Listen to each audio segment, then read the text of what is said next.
Скорда, Иван Михайлович, Да, соответствует. ваш коротко доклад о русском языке. Пожалуйста, положитесь в регламент. Добрый вечер, уважаемые коллеги.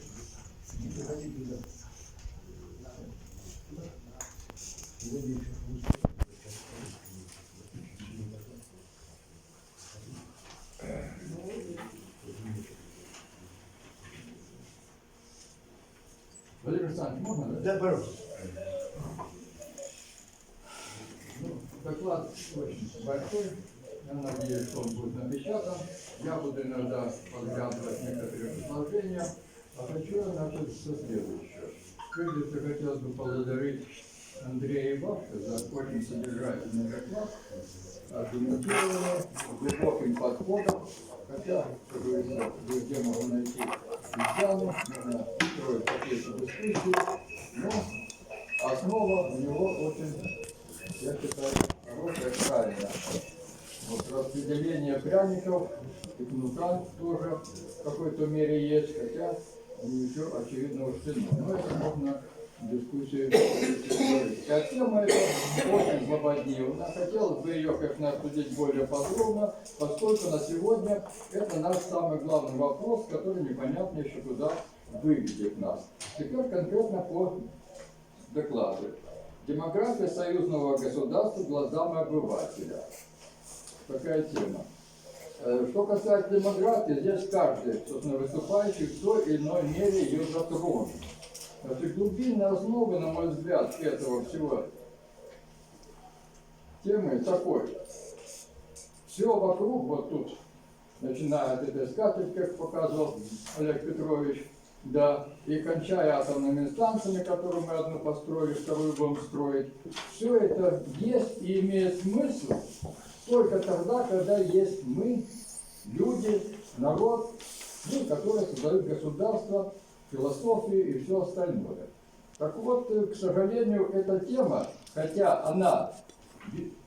Я вас... Пожалуйста, не надо. Да. Хотя эта тема всем известна и очень полезна, но она где-то там виртуально подразумевается и в практической плоскости сходит на ноль, к сожалению. Значит, что, как научная конференция принята, меня вот профессор и доктор медицины поймет, вот, начинается все с определения. Согласно Википедии и науке, демография – наука о закономерностях численного развития населения. О закономерностях. Ее предмет изучения закономерности воспроизводства населения, его распределение, динамику этих процессов, а также взаимосвязь изменения численности человеческой популяции с другими явлениями в обществе. Да. Значит, на сегодняшний день базовыми являются теоретические исследования какие? Почему мы находимся там, где находимся здесь? А находимся мы в 950 году на Земле, планете, было 2,5 миллиарда. 2,5 миллиарда. 905, это многие из нас помнят еще это время.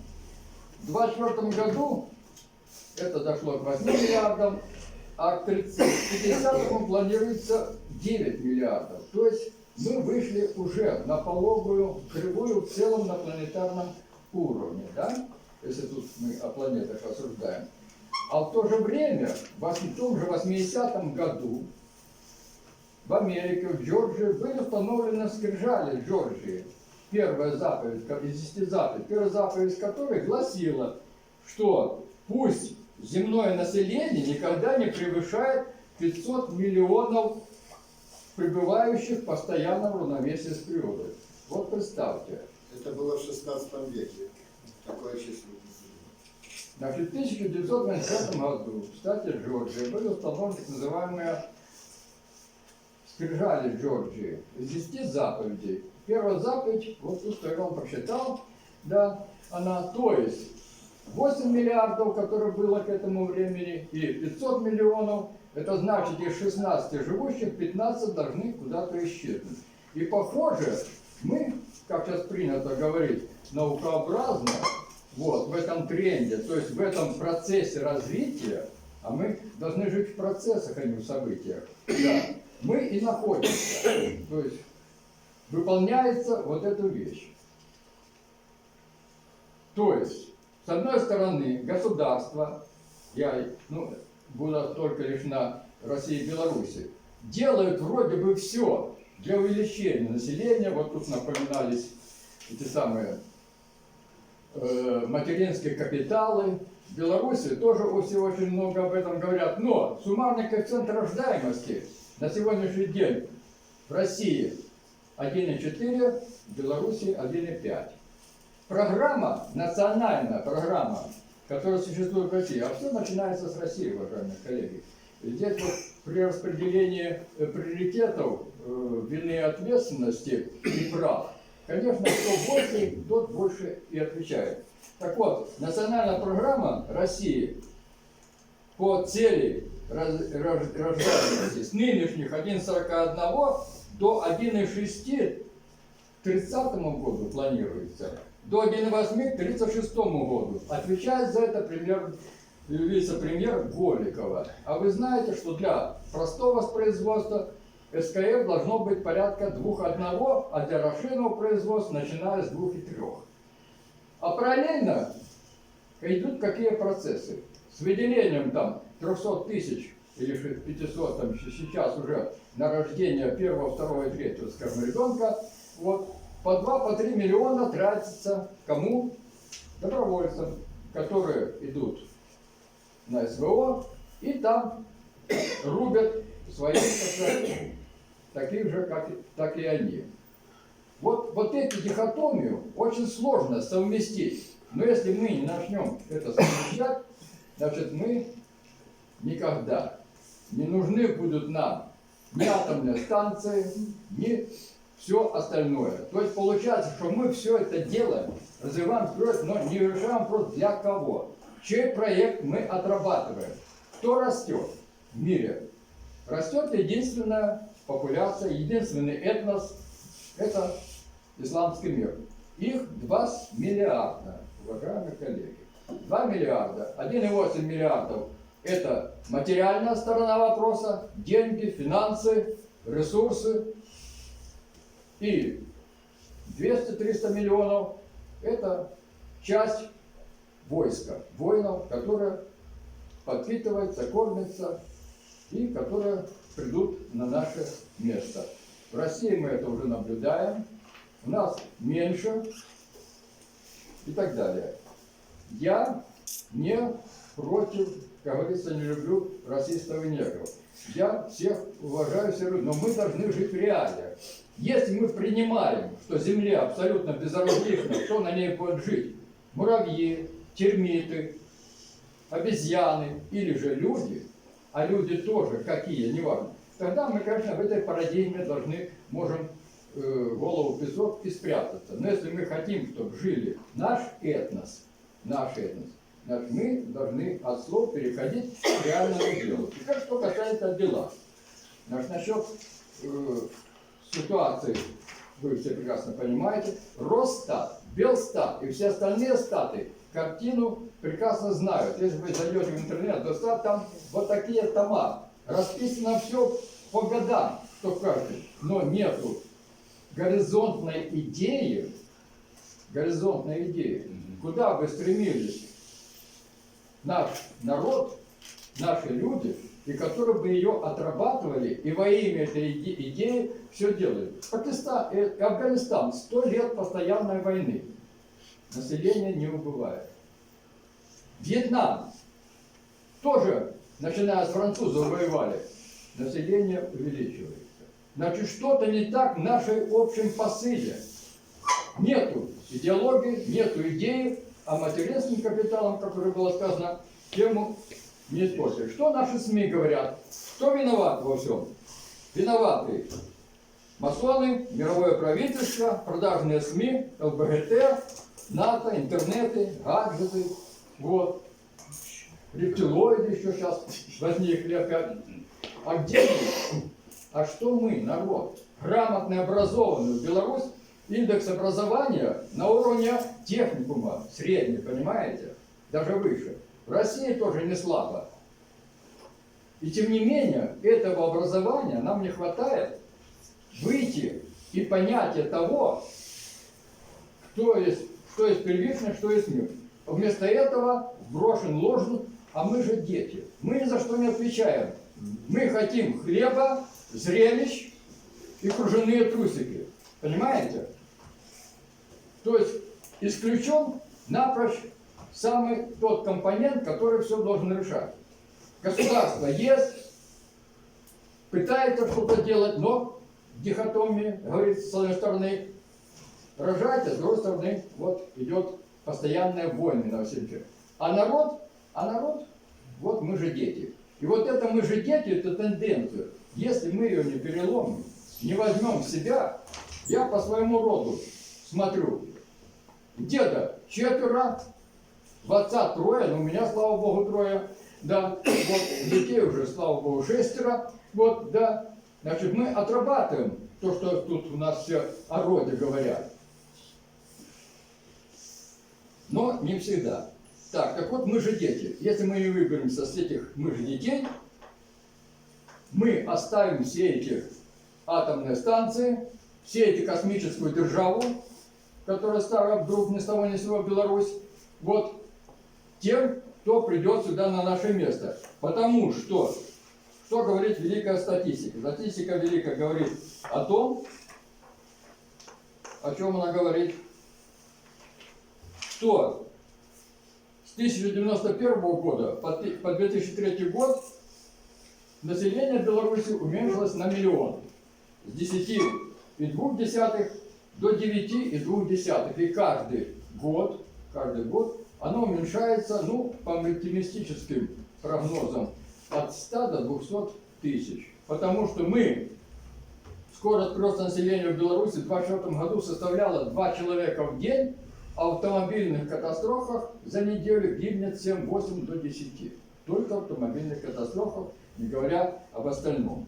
Это вот так тезисно. Далее. Что делает родное наше государство, ну не только, а везде во всем мире? Людей сгоняют с земли, с корней в человейники. Вы посмотрите, в Минске живет 2,2 миллиона людей. 22%, а может и больше населения Беларуси. Плотность населения в Минске, вдумайтесь, 5720 человек на квадратный километр. В Сибири 1 на 10 километров. Понимаете? По всей остальной Беларуси в целом 50 человек. А у нас 5700. Ну как тут можно? Как мне сказал когда-то сантехник мой, Иван Михайлович говорит, если я 3 дня не приду на работу, наше учреждение, институт 800 человек, нужно будет закрывать 3 дня. Не придет сантехник. То есть вся инфраструктура выстроена, ну, как будто для того, чтобы одним ударом от нее избавиться. Понимаете? А плюс еще сюда города и так далее. Это что, не понимают те люди, которые выстраивают целые Мински? Вот возьмите последние новостройки наши. Это же жуть. Ну, сейчас 20%, еще через 10 лет будет 30%, и одним ударом все это кто-то накроет. Да, а к тому все куда идет. Это человейники. И все рвутся сюда. Так что же делать?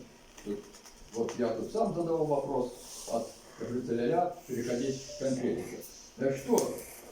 Все опыт, и все это прекрасно знают и понимают, но, к сожалению, ни снизу нету движения, ни тем более сверху. И сверху не будет.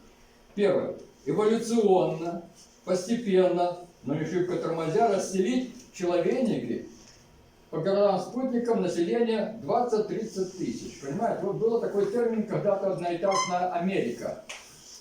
Она примерно так распределена. Мне приходилось много бывать в Европе, видеть.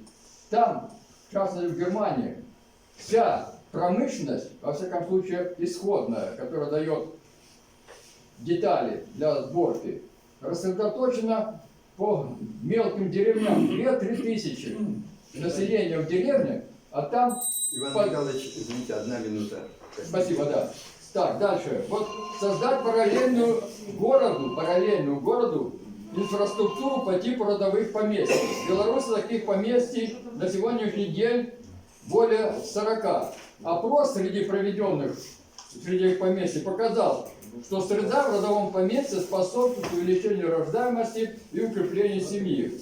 Далее. Расширить товарное производство в малых городах и поселениях. Особенно это актуально для Беларуси. Компактная страна, жестко, строго, законно послушные люди, управляемые, и это вполне достижимо. Наша национальная идея – это прежде всего человек. Человек, его род, его перспектива. Если не внушим мы каждому школьнику детского сада, что все, что здесь делается, это для тебя, не для кого-то, дело не будет. Третье. Дальше, последнее. Конечно, организация досуга. Сейчас в Минске большая выставка на арене туризма.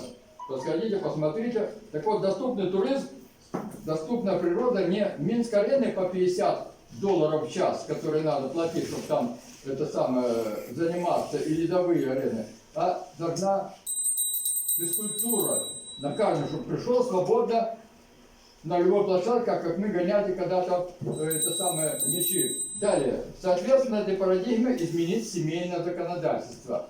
Никакого ювенальной юстиции. Отец в семье глава, мать боевая подруга и тыл его, а дети, это, говорится, их результат. А не когда по ювенальной юстиции, это ребенок, главное, сказал, что папа его наказал, его, как говорится, в приют, а детей в тюрьму. Контрактно устранить, это в наших силах, контрактную систему найма. Когда у человека контракт подписывается на 1-2 года, ну, о чем он может планировать, уважаемые коллеги? Значит, минимум 10-20 лет контракт, или лучше пожизненно, как было при тех большевиках, с которыми мы расстались, вот хотя там тоже было много хорошего. И нужно вытащить голову из песка, озвучить эту горькую правду, и уже этой ночью начать действовать. Вот на этой оптимистической ноте.